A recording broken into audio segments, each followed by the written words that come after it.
ថ្ងៃដែលអូនដើរចេញមេឃក៏ស្ងប់ដូចចិត្តខ្ញុំពាក្យថាគុំទៅនៅជាប់មាត់តែខ្ញុំមិនហ៊ាននិយាយចេញដៃដែលធ្លាប់កាន់គ្នាឥឡូវត្រជាក់គ្មានអារម្មណ៍ស្នេហ៍ដែលធ្លាប់សន្យាចុងក្រោយបែកដូចផ្សែងខ្យល់ខ្ញុំមិនសុំឲ្យអូនត្រឡប់មិនសុំឲ្យស្រឡាញ់ដូចមុន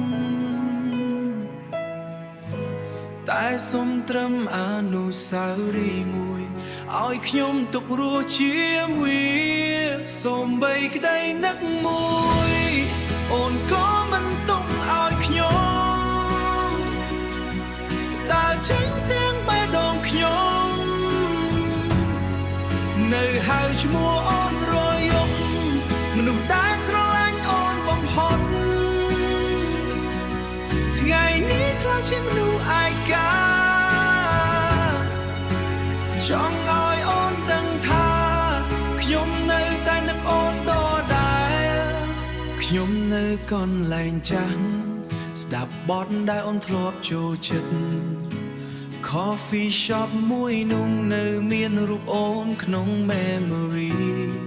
គ្រប់ message ដែលធ្លាប់ផ្ញើខ្ញុំនៅមិនទាន់ delete